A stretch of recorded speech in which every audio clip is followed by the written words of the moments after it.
السلام علیکم ناظرین پچھلی ایپیسوڈ کے اینڈ میں آپ نے دیکھا تھا کہ بائندر نے جب ایک تیمور اور الچیچک کو ساتھ دیکھ لیا تھا تو وہ بہت غصے میں تھا۔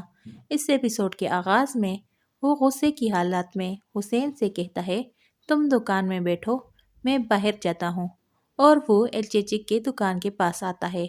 وہاں آتا ہے تو وہاں پر بینگے خاتون موجود ہوتی ہے، تو وہ بینگے سے کہتا ہے آپ کا کام آسان ہو خاتون۔ بینگے کہتی ہے شکریہ۔ پھر بائندر کہتا ہے اگر آپ کے پاس وقت ہو تو میں آپ سے بات کرنا چاہتا ہوں۔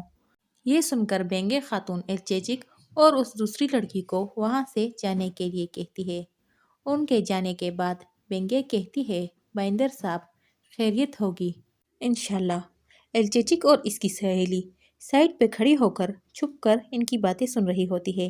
بائندر کہتا ہے میں آپ سے خیر کی بات کروں گا۔ پھر بائندر پیچھے دیکھتا ہے کہ کوئی ہے تو نہیں جو ہماری بات نہ سن لے، تو الچیچک اور وہ لڑکی چھپ جاتی ہے۔ پھر بائندر کہتا ہے بینگے خاتون میرے خیال میں یہ جگہ بات کرنے کے لیے مناسب نہیں، جس پر بینگے کہتی ہے بائندر صاحب آپ نے جو کہنا ہے آپ کہہ دے۔ پھر بائندر کہتا ہے بینگے خاتون آپ اور اوکتم صاحب مجھے اچھی طرح سے جانتے ہیں، میں ایک اچھا آدمی ہوں، میں آپ سے آپ کی بیٹی الچیچک کا ہاتھ مانگتا ہوں، میں اس سے شادی کرنا چاہتا ہوں۔ یہ سن کر بینگے خاتون کہتی ہے بائندر صاحب آپ نے آج سے پہلے تو کبھی اس طرح کی بات نہیں کی۔ پھر بائندر کہتا ہے میں جانتا ہوں کہ میری عمر اس سے کچھ زیادہ ہے، لیکن اسمیانہ سلطانہ نے مجھ سے کہا کہ جب تک وہ میری شادی نہ دیکھ لے وہ یہاں سے نہیں جائے گی۔ پھر میرے ذہن میں الچیچک کا خیال آیا۔ بینگے خاتون کہتی ہے اگر آپ نے الچیچک سے شادی کرنی ہے تو آپ یہ بات اوکتم صاحب سے کریں۔ یہ سن کر بائندر کہتا ہے میں اوکتم صاحب سے بات ضرور کروں گا، لیکن اوکتم صاحب صرف آپ کی بات مانتے ہیں، اس لیے آپ سے پہلے بات کی تاکہ آپ اوکتم صاحب سے میری سفارش کریں۔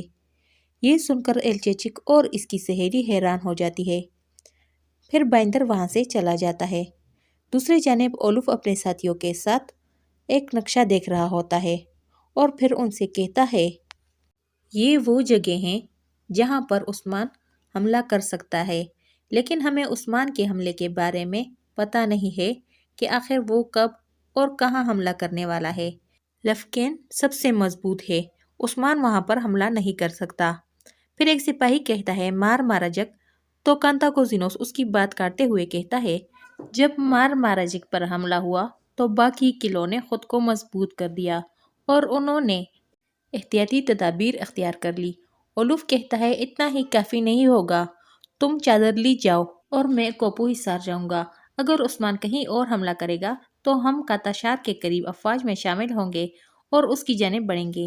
یہ سن کر کانتا کو زینوس کہتا ہے اگر تمہارا جاسوس بائندر صحیح جگہ کا پتہ چلا دے اور ہمیں بتا دے تو ہمارے لیے آسانی ہو جائے گی۔ اور پھر کہتا ہے اب مجھے تمہاری وفاداری کے بارے میں یقین چاہیے، جس پر اولف ہنستا ہے اور کہتا ہے تمہیں کیسی وفاداری چاہیے؟ کانتا کو زینوس کہتا ہے جب کہ ہم مسلمانوں کے خلاف جنگ کر رہے ہیں تو میں چاہتا ہوں تم بت پرستی چھوڑ کر عیسائیت قبول کر لو، پھر مجھے تمہاری وفاداری کا یقین ہو جائے گا۔ یہ سن کر اولف دان کی طرف دیکھتا ہے تو دان نام سر ہلاتا ہے۔ اولف کہتا ہے میرے باپ دادا اپنے مذہب سے کبھی نہیں پھرے، لیکن میرا کچھ پتہ نہیں، میں سب کچھ کر سکتا ہوں۔ کانتا کو زینوس کہتا ہے اگر تم عیسائی بن جاؤ تو بازنطینی وفادار سپاہیوں میں تمہارا نام لیا جائے گا اور تمہیں وہ سب ملے گا جو تم چاہتے ہو۔ اولف کہتا ہے جب میں نے اپنے بھائی کو کھویا تب تمہیں میری وفاداری کا یقین نہیں ہوا، لیکن میں تمہاری بات پر سوچوں گا۔ اگلی منظر میں عثمان صاحب اور ان کے سپاہی موجود ہوتے ہیں۔ ایک سپاہی آتا ہے اور کہتا ہے ترگت صاحب تشریف لا رہے ہیں۔ اتنے میں ترگت صاحب منجنیکو کے ساتھ وہاں پر آ جاتے ہیں۔ ترگت کو دیکھ کر باقی سارے سپاہی خوش ہوتے ہیں۔ ادھر سوگوت میں سلطانہ تخت پر بیٹھی ہوتی ہے۔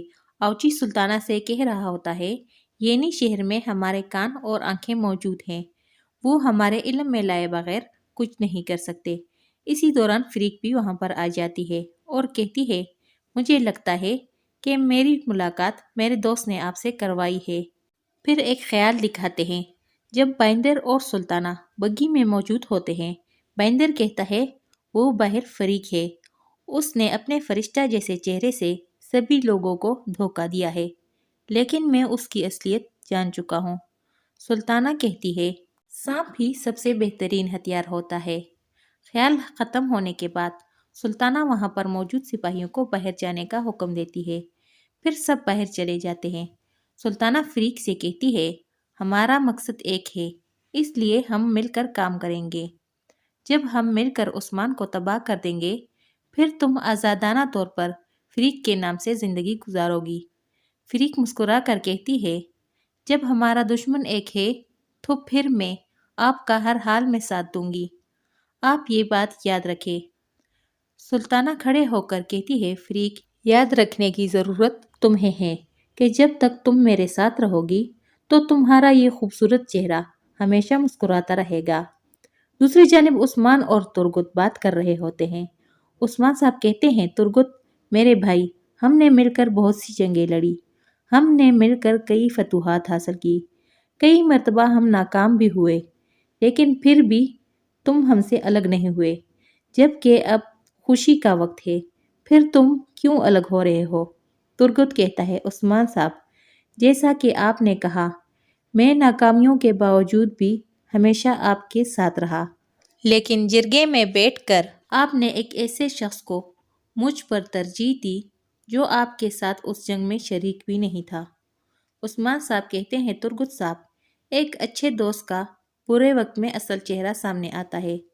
برے وقت میں آپ ہمیشہ ہر امتحان میں کامیاب رہے، لیکن اس اچھے وقت میں آپ کیوں ناکام ہو رہے ہیں؟ ترگت صاحب، آپ کب سے محلوں کے خواب دیکھنے لگ گئے ہیں؟ ترگت کہتا ہے جب سے میرے بہادر سپاہیوں نے فتوحات میں اپنے جانوں کا نذرانہ دیا۔ پھر عثمان صاحب کہتے ہیں کیا اوکتم صاحب نے مشکلات نہیں دیکھی؟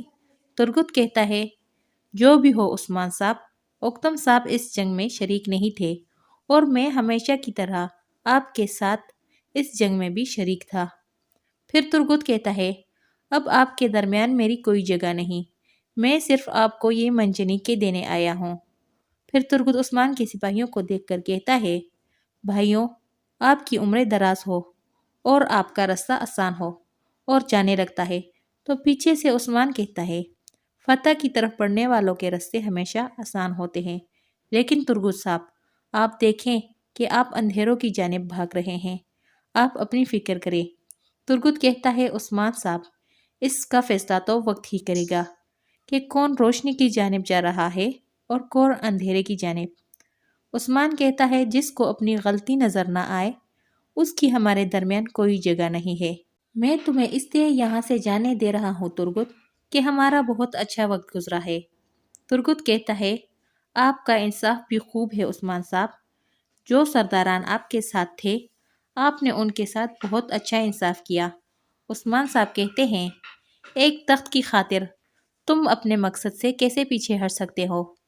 تم فتنے کو پھیلا رہے ہو۔ ترگت صاحب، ترگت کہتا ہے میں اس مقصد سے کبھی پیچھے نہیں ہٹوں گا، میں اکیلے ہی اپنے راستے پر چلوں گا۔